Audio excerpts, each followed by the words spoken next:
Welcome to Simply Hospitality, the podcast where we share industry updates and practical tips to help your business and teams succeed.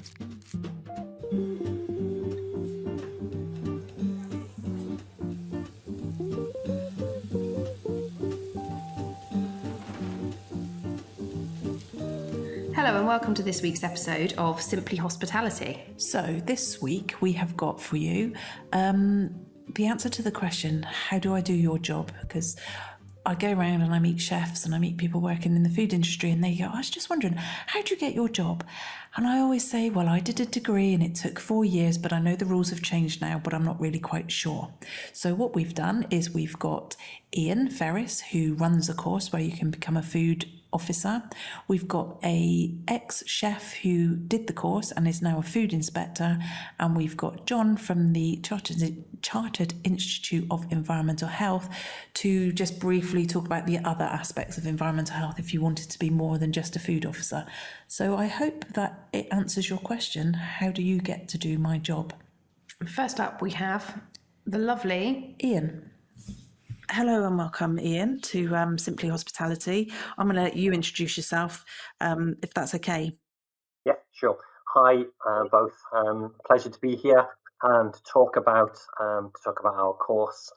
My name is Iain Ferris. I'm a lecturer at the University of Birmingham, and I'm the lead for the Higher Certificate in Food Safety and Food Legislation, which is a course intended to help people to become food inspectors, and as the title of this podcast about chef to inspector, it's Yes. exactly what we do, and it's essentially my journey as well. That I took the journey of being a chef or a catering manager. I worked in for Compass Group, for 11 years as a retail catering manager, and then was a food inspector for 15 years. And the last 7 years, I've been a lecturer at the University of Birmingham, trying to help people take the same journey that I took. So I'm very passionate about this particular course, and I think that provides really good opportunities for people who maybe didn't go to university when they were younger and probably have still had the ability, but just life, etc., got in the way, and they didn't take that journey. And so it provides that second opportunity for people to potentially go to university and do a course and change their career direction. Okay, so if I'm a chef listening, first off, what if I've got no formal qualifications? So what qualifications do I need to get on the course? Okay, so the higher certificate, we're fairly flexible with regard to qualifications. So what we call is a non-standard entry for this particular course, because it's not a degree level. It's just below the degree level. So we do take into consideration people's background and their work experience. If they've done things like level 4 food hygiene and so on, that we will consider them.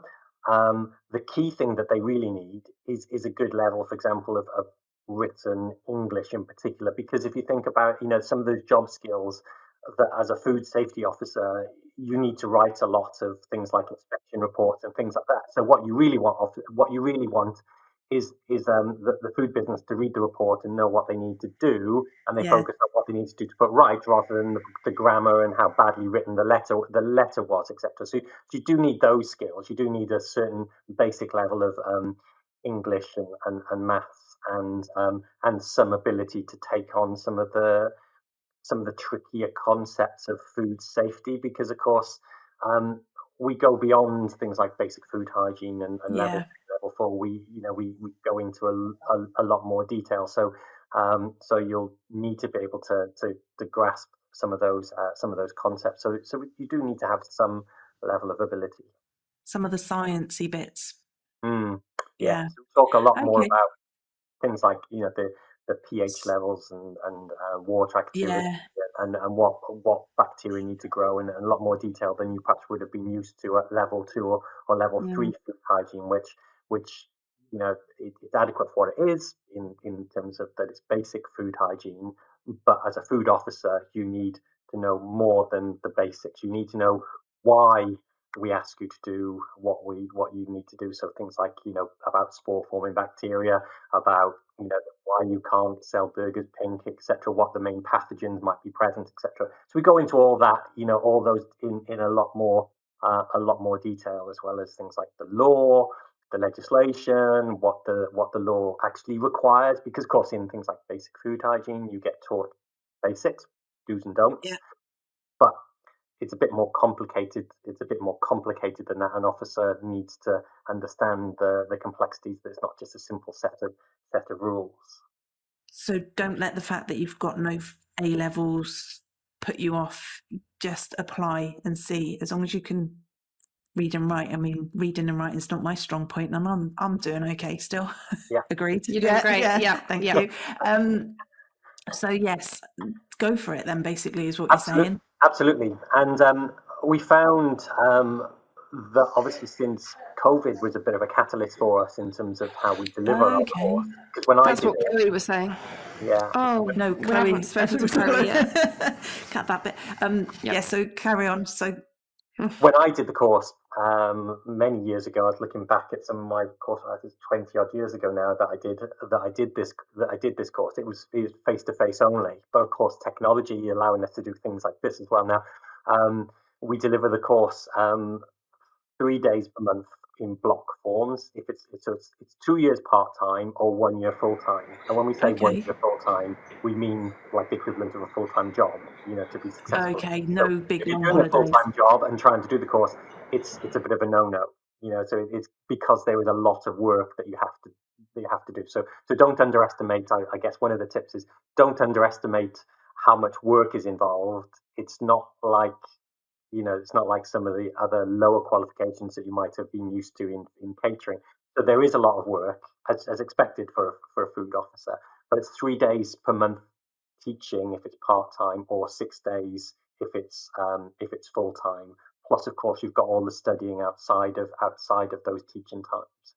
So we offer the opportunity for some of the sessions or many of the sessions to do it remotely if necessary. So it makes it much more accessible for those people that, from a point of view of cost and traveling, and if you've got people that perhaps have family or a job and so on, and of course the cost of coming to Birmingham and staying in hotels and things, that makes it less accessible. So we've addressed that by putting many of them on through Zoom sessions and so on.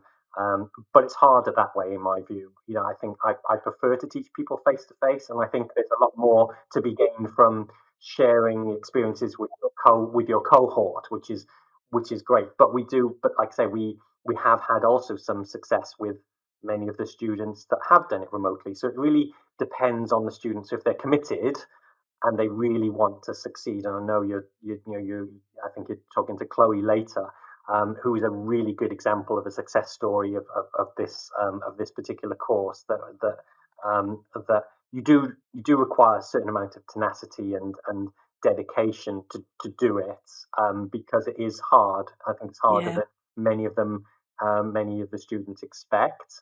But it's worthwhile. There's nothing in life. It is a lot to learn in a short, essentially quite a condensed time scale, isn't it? And how exactly, because I'm completely ignorant, how exactly is it assessed at the end of the course? So if you've done a part-time course, is it assessed at various points throughout the course, or is it one big assessment at the end? What can chefs expect if they were to do this? So there is a lot of work. So it's what we call 120 credits. So it's like 2 years. It's 60 credits in year one and 60 credits in year two, which are made up of modules. So some of the modules are worth 10 or 20, and there's one in year one that's worth 40, where you get a number of. So for every 10 credits, you get 1 to 2 assessments in each credit. So you've got at least 12 pieces of work that you'll have to do over the course of the 2 years. So whether that's an exam or a case study, so they'll give a case study about something like how you investigate a food complaint, and there'll be a case study about how you inspect the food premises, and there'll be how to compile a prosecution file. There'll also be how microbiology and kind of like how certain foods are made that are perhaps less common. So of course, rather than cooking, so things like how charcuterie or fermentation or cheese and things like that, how that is made and how that is safe, etc. So we go into all that, and we'd expect students to pass all of those elements. So there is a lot of work that is required within that, but it gives them. But we feel that because it's focused purely on food, we produce, in my view, really good food officers because it's just 2 years just on pure food, and with the intention of to make people become authorized officers, or even working as a consultant, or as working for other organizations that might be auditors and so on. So at the end, they can go and work for the council. We're not going to get involved in the whole EHO and food technical officer. We're not going to discuss that because they are food officers. They can do, I'm not 100% sure about the code of practice right now, but they can do everything as an EHO now, can't they? Yeah. They're identical. So they can go and work for a local authority. How many of your students go on to work for a local authority?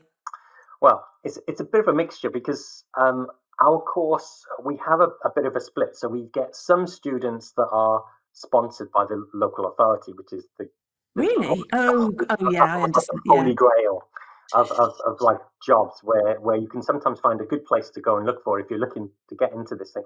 Look in places like EHN jobs, for people who are looking for somebody to, like a student to sponsor and so on. If you're working, so sometimes we get local authorities that take somebody on and then send them on our course and pay for them to qualify them, because that's a way of getting, because if they don't have somebody automatically that's qualified, they'll get them qualified.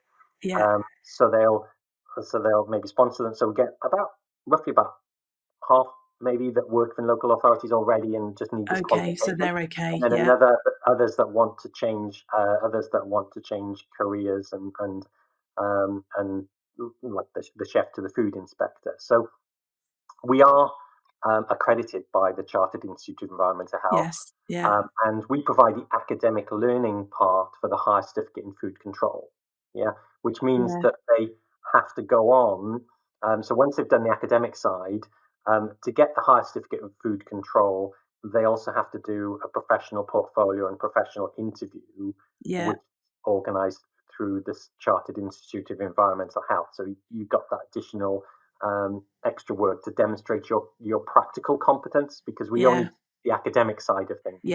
And I think just one more thing to mention: if you are a chef, this is my personal opinion as well, if you're a chef or anyone, don't become an EHO for the power. You've got to be the right personality. You've got to be the person that's going to make a difference in that business when you leave. Are they in a better place than when I arrived? Not are they frightened to death and don't know right from wrong because they're too scared to ask you. That's a personal belief. You've got to have those. You've got to have.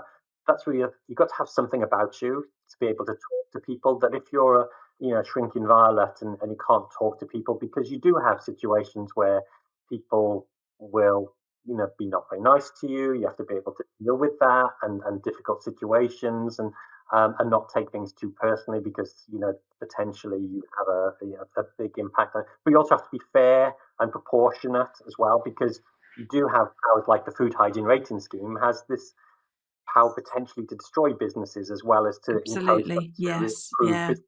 So you have to have a good understanding and know and so on. But I also need to mention as well, I think, about things like the cost and kind of like how. Go on quickly on the cost. How much it costs for the course, because we charge currently is £3,200 per year for 2 years. So the total cost is something like £6,400 for the total 2-year course. And that's not including things like accommodation and things like that, which maybe you'd have to factor that in. But if you've never, so many of the people that might have gone into catering might have not gone to university or taken out a student loan. You can apply. The course is eligible to some of Student Finance England, where you can apply Okay. for a student loan to cover the costs of the 2-year course as well.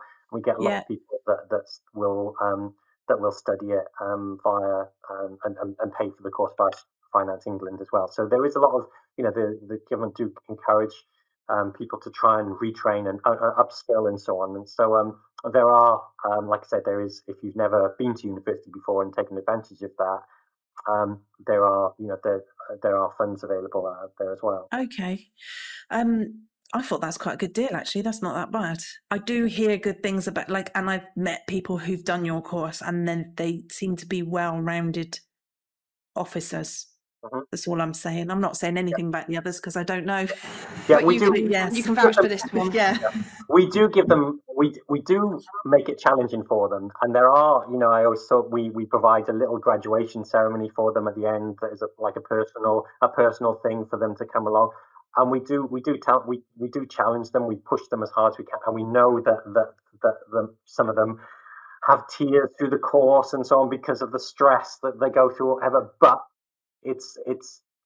we produce some really good. I think we produce some really good officers at the end, and who have a really good understanding, a really good grasp of what food safety and food enforcement is all about, and that's really what we're trying to do here. Brilliant. Thank you very much. Yeah, thank you so much. We'll put all the information of how to access all the information about the course in the show notes.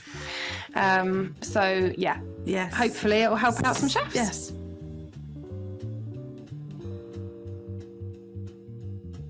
So, Chloe, we've just heard from Iain about the course to become a food officer. And we're speaking to you because you've done the course and you were a chef. And we just wanted a brief chat to say how you found it, what it was like, whether it was worth it, how the highs and the lows of the journey that you've been on. So if you start with the beginning, like you were mentioning earlier. Okay, so as you say, I've done the course. I've got a long background in catering. I left school, went to catering college, spent 4 years training as a chef, got up to level 3 MVQ. I then progressed just working as a chef, went up the ranks into management. My management roles were in places like universities, for student unions, adult education centres, things like that. Always had a high interest in, in high level food safety, and had a few colleagues over the years comment and say that I should do it as a job. Just sort of brushed it off as a throwaway comment, really, and carried on as I was. I did look into it, into doing a course some years ago, but that was the full degree, the full environmental health degree, which obviously, when you've been out of education, you're going into university, it's a big step. And it's obviously very expensive, which at the time wasn't right for me financially. So I, again, just put that to the side and kind of forgot about it. Anyway, I carried on, and then COVID happened, and it kind of gave me the boost that I needed. If you want to do something, you need to get on and do it, because nothing waits for you. So then I started doing a bit of research, bit of Google searching, trying to find courses, and I found the one at Birmingham that Iain runs. So just read around the requirements for the course, sent a couple of emails to Iain just to see if it was the right fit for me. It was very helpful in helping me to establish that it would be okay for me and that I'd be able to do it. So I started the course, did the course part-time. I think there's an option to do it full-time, so you can then complete it in a year. But I did it part-time, so I completed in 2 years alongside working full-time, which obviously comes with its own strains. Full-time, home life, 2 children. Luckily, they're a bit older, sort of later teens, so they could fend for themselves a bit. But yeah, obviously it's a lot of work, but great support from Iain and his colleagues, and the peers really of the course. That's good. Were there a lot of people on your course in the same situation as you that had gone from chefing wanting to go into that world? Yeah, so I would say most of them were, all of us were mature students. There was no sort of fresh from college students. So we all sort of had the same lives away from university, if that makes sense. So most of us had partners, families, full-time jobs that we were all trying to juggle, and that was actually quite supportive to know that you've got people that are in the same situation as you. And actually we've got a good group of us, really, and we still stay in contact That's now, nice. and try and meet up a couple of times a year, because we're all over the country, obviously located Yeah. around. So a couple of times a year we meet up and sort of help each other out and offer advice and things. Are you glad you did it? Absolutely, 100% was the best choice I ever made. That's good. How great. Yeah, absolutely. So highs and lows. What were obviously, I would imagine the lows of doing the course was the amount of stuff you had to do. Was there any other lows of doing the course? Anything difficulties? No, I wouldn't say so. I think if you're doing that course, I think it's because you want to do it. So actually, you will always push yourself that bit more. So my social life went out the window for those 2 years. So that would but be actually, the main, I wanted it so much. And then the highs, what's the best bit? The best bit is the end result. I think the career learning that all you the get at things the end that of I've it. learned. End of it. And Yeah, what do absolutely. you enjoy the most about going out and doing food inspections? You're the other side now, aren't you? Do you think that makes a difference because Yes. you've been on the other side?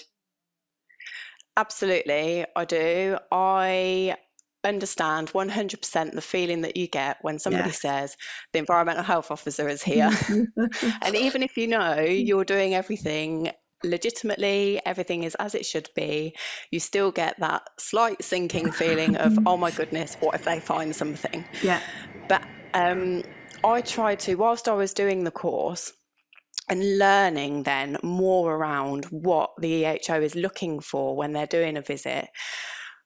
Because I was still working within catering, I tried to share that knowledge with my colleagues, Great. so that they then had a bit of an insight into actually what they are looking at. They're not just coming in to shut you down. They're coming in to help you. This is what they're looking at. This is why they're looking at it. Yeah. And hopefully that's stuck with them now that I've left. And it helps them feel a bit more settled when an EHO turns up. And this is what this podcast is about, is letting people, there's an episode, What to Expect When the Inspector Calls, and it's about how to be ready, how to be prepared for it, because knowledge just makes you feel better about it. If you know what's coming, it's less scary, isn't it? Absolutely, yeah. And I do tell people, if I can see they're really struggling and they're really concerned, that the fact that I'm there, I tell them I know exactly how they feel, because I have been the other side and I understand what it's like, and just try and sort of put their mind at ease. Brilliant. That's the type of officers we need. Yeah, we need more like that, because I do think we have talked before about this, how so often they put such the fear of God in you as a restaurant operator that you feel like they have this the power to shut you down, and that is the scary thing. Whereas actually, if they were coming in with the approach of, we're here to support you, I think everybody would come out of it better, wouldn't they? We just get so nervous, it just puts us on the back foot. Yeah, and I think that's half of the problem sometimes. I've had people during inspection say, oh, you're nothing like other officers that we've had before. They'll come in and they'll see something and they're down on you like a ton of bricks. And I think, well, yes, there's instances where you need to be firmer and more assertive, but actually 99% of the time, you just go in and be approachable, and it's about educating the businesses, not just punishing them for Yeah. silly, minute things. Brilliant. I've made Ruth a cap, and it's got a slogan on it. Ruth, what does it say? The approachable EHO. Is that what it says on it? She refuses to wear it. If you want it, I'll pop it in the post to you. And you can wear it on your visits. Brilliant. Yeah. The thing is, I think they're more inclined to ask you questions as well. Yes, if you are approachable. Yeah, absolutely. And please do share this podcast when you go in and talk to people who are struggling, because it is obviously, Ruth is an EHO, and so it has that sort of like insight into what an inspector is looking for, and just gives them top tips on how to be compliant. We've talked about pest control, we've talked about, like you said, rice and all the pink burgers, various things. It's just I'm hoping that EHOs will go, I can't tell you why you can't have pink burgers. Go and listen to that episode and that explains it. Go and listen to spore formers. There's ones that are useful for, those ones are bite-sized. They're 10, 15 minutes max. So, there's just useful. That's the idea, so we can probably cut that bit out because we're doing a sales pitch, but who knows? No, not a sales pitch, it's genuinely. So basically your message to any chefs that are listening is just go and do it. Absolutely, and I highly recommend Birmingham University. I think it is the best. Genuinely, I think at the moment it is the best one out there. Yeah. Okay. Yeah. Thank you ever so much. The course is great. The lecturers are great. Sorry. Ian's not here. You don't have to say that. I'm really pleased that you've got a job, and I'm really pleased you carried on, because there are so many students who do not get that support from local authorities. Don't make the time for them, and that's why they've not got, they can't fill the post, because they don't get students in. So well done, congratulations, thank you very much. Thank you. No, thank you. Hope that's been okay.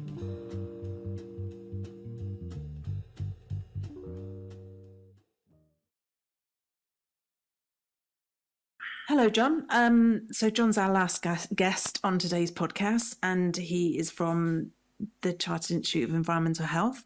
Jon, do you want to tell us your job and briefly your role within the CIEH, and then we'll get on to talk about the difference. So we do that bit and then we'll come back. That's fine.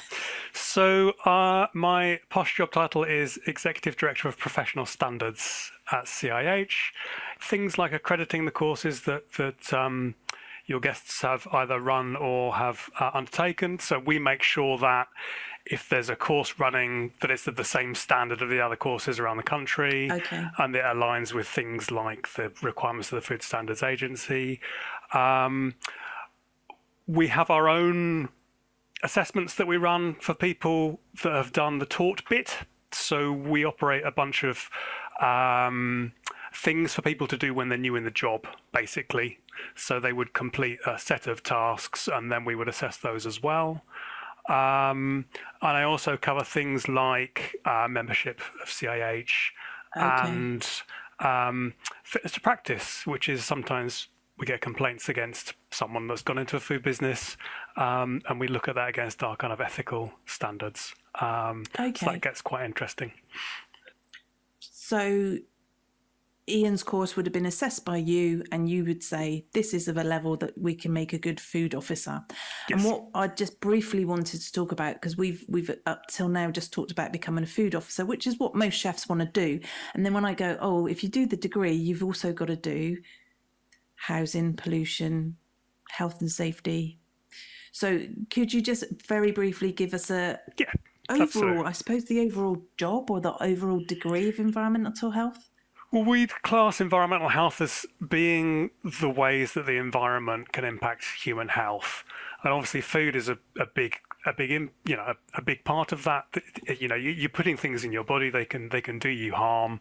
There are other things people commonly think about, things like air pollution, but there's also noise pollution and water pollution. Yeah. People who work in food premises will know that there are also things in food premises that can do you harm. If you've not got a guard on the bacon slicer, then that potentially is going to. You've not got a finger. Exactly, you've not got a finger.